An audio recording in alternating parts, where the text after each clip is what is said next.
muitos ufólogos completos, eles sempre estudaram a ufologia e também a parapsicologia, a paranormalidade, porque são assuntos correlatos, que em algum momento eles podem se interligar ou não.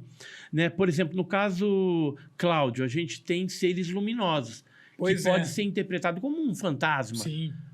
Nesse caso de Cláudio, eu tenho convicção de que não são assombração, né, nada disso.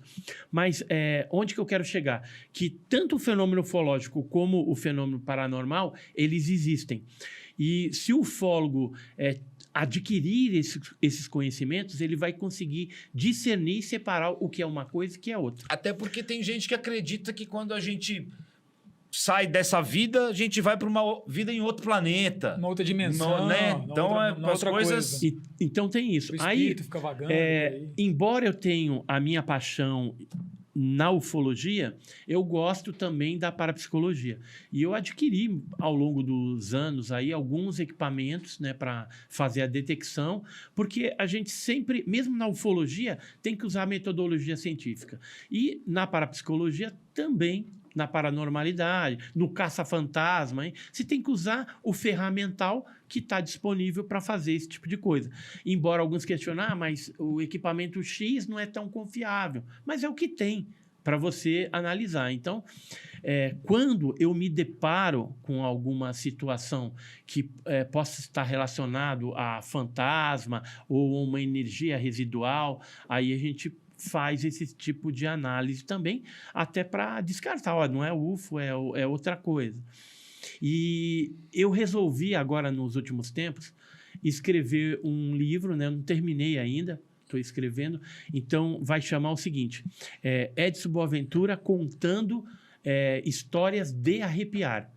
E o que a gente vai contar ali? Casos que ao longo da minha trajetória eu investiguei, e casos em que a minha família e eu mesmo vi fantasmas, vi... O homem vê seres, vê fantasma, vê tudo. Não consegue ver nada. E teve um negócio interessante, que quando eu trabalhava no Banco do Brasil, no CSO, na São Bento, né, no centro de São Paulo. Ali é bem energia, do lado do Martinelli.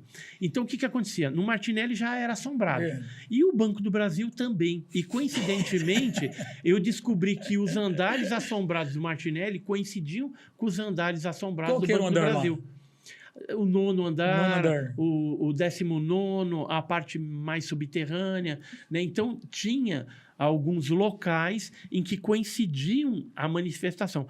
E aí, como eu trabalhava nesse prédio, teve uma certa ocasião que uma chefe minha, que era a Ana Magno, ela falou assim, Edson, a gente tem o blog do CSO aqui dentro do banco, e eu tô pensando, tá chegando o Halloween, você, esse cara que mexe com esse negócio de ET, você não quer entrevistar o pessoal no prédio aqui do Banco do Brasil para coletar casos fantasmagóricos, essas aparições que já o pessoal relata aqui já há muitos anos, né? Então tem vigilante que já viu, funcionário, ascensorista, bombeiro, né? Porque tem um bombeiro dedicado lá 24 horas, 7 por 24, né?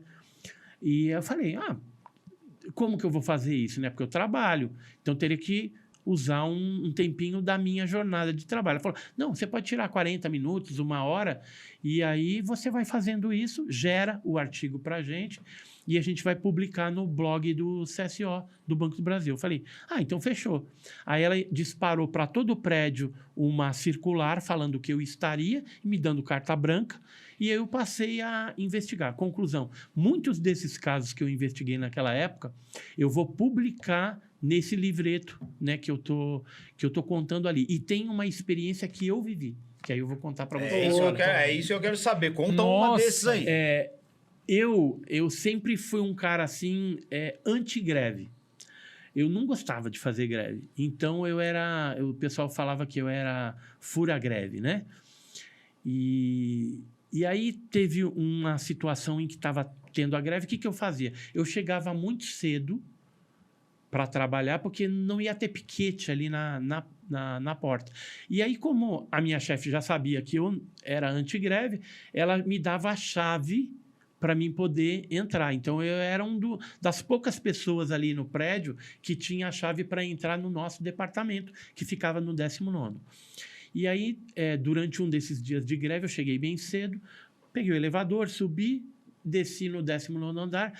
Ao olhar, abrir lá a porta de vidro e tal, e entrar para o recinto, eu olhei e achei um negócio meio estranho. Todas as gavetas de armários de aço, de gavetas, estavam abertas. Assim, na minha cabeça aí eu pensei algo lógico. Alguém assim, fuçou aí. Não, falei, será que houve dedetização no prédio? Aí abriram tudo, sei lá, era um negócio. Sim, Talvez possível de acontecer. E calmamente fui lá, fui fechando as gavetas e tal, sentei na minha baia e a torre do computador ficava embaixo, eu liguei e fiquei assim de cabeça baixa esperando ligar, porque demorava aquele negócio um pouquinho. E eu tô ali agachadinho assim, de repente eu escuto, meu apelido no banco era Ted, né? Então, aí alguma coisa me chamou bem diferente, assim, Ted. Aí eu levantei a cabeça e não vi ninguém. Eu falei, ué, quem chegou aí, né? Aí levantei, dei a volta na minha baia, fui até a recepção, não tinha ninguém. Aí tinha o banheiro feminino e o banheiro masculino. Fui primeiro no masculino, abri, olhei, tem alguém aí? Ninguém. Pum, fechei. Fui no das mulheres e bati.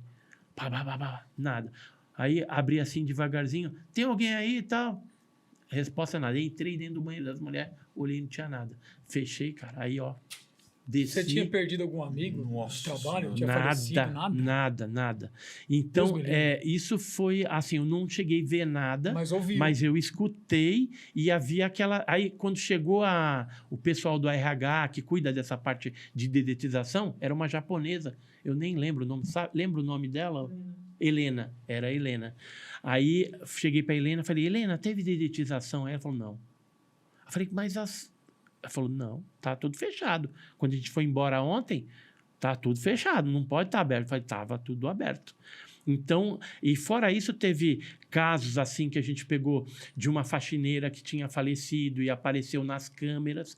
Agora, o mais doido que apareceu nas câmeras lá foi um bombeiro que, durante o final de semana, estava fazendo a ronda e tem câmera para tudo quanto é lado. Então, você monitora da salinha lá da monitoração, tem uns caras que ficam monitorando, né, direto. Aí eles olharam, bombeiro fulano de tal lá, tem uma criança atrás dele. Ele estava de com a mão para trás assim, andando. E a criança atrás andando. Aí eles pegaram e ligaram para a chefe dele e falaram assim, o bombeiro tal lá tá com uma criança lá. Né? Era final de semana, fechado, o banco não tá funcionando. Aí ela pegou o rádio e ligou, fulano, tá tudo bem aí? Aí eu falei, tá, tudo bem, já tô terminando a ronda, daqui a pouco eu desço. Eu falei, você tá acompanhado aí com alguém? Aí eu falei, não, tô sozinho. Aí ela não falou nada, aí deixou ele voltar, aí achou melhor não comentar, mas aí depois a história veio à tona. Esse bombeiro tinha perdido o filho fazia algum tempo e provavelmente o que estava nas imagens ali, aparentemente seria o filho.